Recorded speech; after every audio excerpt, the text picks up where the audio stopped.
pense que c'est une manière très particulière de nommer l'institution. Parler de communauté, ce n'est pas simplement un groupe humain autour d'un projet commun. Ce n'est pas un groupe qui a une action commune. Communauté, ça veut dire qu'il y a quelque chose qui relie les personnes autour de ce projet commun et qui va au-delà de ce projet commun, au-delà de l'action commune. Donc, parce que communauté, vous voyez, ça renvoie à l'idée de communion. Donc, communauté, ce n'est pas uniquement faire ensemble. Communauté, ce n'est pas uniquement faire ensemble. Ce n'est pas seulement une action commune. Communauté, c'est être ensemble. Communauté, c'est justement entrer en communion à travers cette action commune. Donc, c'est ce que ça produit de relation du fait d'avoir une action commune. Donc, c'est autre chose. Vous voyez, on retrouve un peu cette idée d'utilité sociale, de principe unificateur.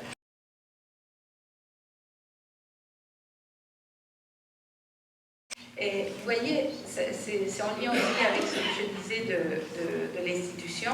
Et l'unité, le problème de l'unité, c'est qu'elle peut devenir uniformité. Mais je pense que c'est une manière très particulière de nommer l'institution. Parler de communauté, ce n'est pas simplement un groupe humain autour d'un projet commun. Ce n'est pas un groupe qui a une action commune. Communauté, ça veut dire qu'il y a quelque chose qui relie les personnes autour de ce projet commun et qui va au-delà de ce projet commun, au-delà de l'action commune. Donc, parce que communauté, vous voyez, ça renvoie à l'idée de communion. Donc, communauté, ce n'est pas uniquement faire ensemble. Communauté, ce n'est pas uniquement faire ensemble. Ce n'est pas seulement une action commune. Communauté, c'est être ensemble. Communauté, c'est justement entrer en communion à travers cette action commune. Donc, c'est ce que ça produit de relation du fait d'avoir une action commune.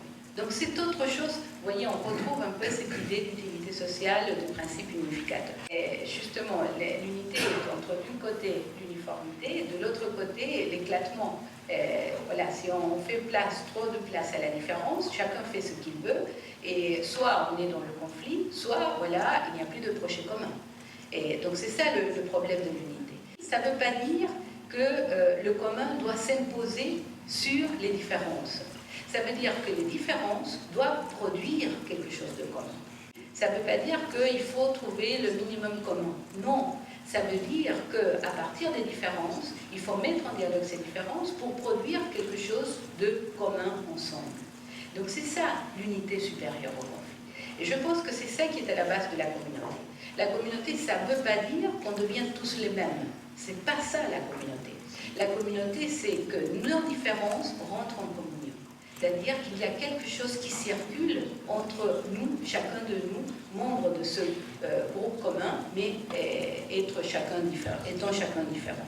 Donc voilà, unité supérieure au conflit, pour moi ça va avec cette idée de communauté qui n'est pas justement le fait qu'on est tous pareils.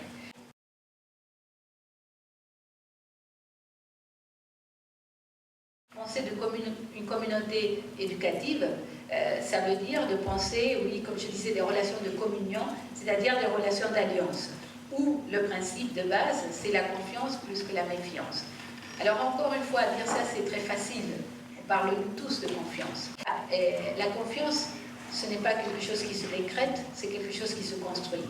Et donc, quel est le chemin, quels sont les moyens qu'on se donne pour construire une relation de confiance? Le contrat dit quelque chose sur les relations à l'intérieur d'une institution, une manière particulière de penser la relation, où on va avant tout voir les droits et les devoirs. Vous voyez, quand on dit contrat, on va voir les droits et les devoirs de chaque partie. Il y a deux parties qui ont un intérêt commun, on peut dire, et donc on va voir les droits et les devoirs. Et le contrat, c'est une manière excellente je dirais, ne pas se faire avoir par l'autre. C'est ça, le contrat, c'est une manière de se protéger des risques que l'autre peut me faire encourir. Le contrat est fondé, donc, avant tout, sur la méfiance. Donc, le contrat est magnifique, parce que le contrat permet de protéger le plus faible. Le contrat, c'est une manière, quand on fait des relations, de protéger le plus faible. Mais le problème pour moi, c'est justement de dire est-ce que le seul type de relation qu'on peut avoir les uns et les autres à l'intérieur d'une institution ou dans l'économie, c'est une relation contractuelle. Et je pense que non, je pense qu'il y a une autre relation possible, et c'est un peu ce que j'appelle l'alliance, inspirée justement par la figure biblique de l'alliance. Et parce que dans l'alliance, justement, le point de départ, ce n'est pas la méfiance, ce n'est pas le fait de ne pas me faire avoir par l'autre, mais c'est la confiance. C'est le fait de dire, je ne veux pas me préserver des risques que l'autre peut me faire encourir, mais je suis prête à prendre des risques avec l'autre. Donc, si l'autre échoue, son échec est le mien. Si l'autre réussit, sa réussite est la mienne. Ça, c'est énorme. C'est énorme de dire ça.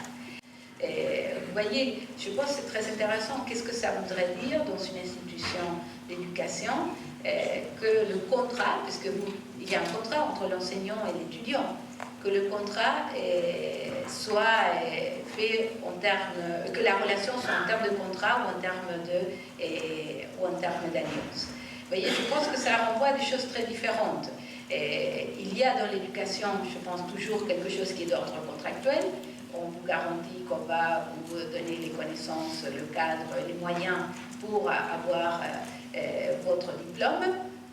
Donc, il y a un résultat attendu à la fin et on met tous les moyens possibles pour que la personne puisse avoir ce diplôme. Donc là, on est dans le contrat. Mais dans la relation qui se joue entre l'enseignant et l'étudiant, je pense qu'il y a quelque chose qui peut être de l'ordre de l'alliance plutôt que du contrat. Et en ce sens que, justement, là, l'enseignant doit un peu sortir un peu de sa puissance et accepter qu'il va être peut-être aussi déplacé par l'étudiant et que donc il y a des choses, justement, où ils vont prendre des risques ensemble. Enfin, en tout cas, voilà, je pense que c'est quelque chose à creuser.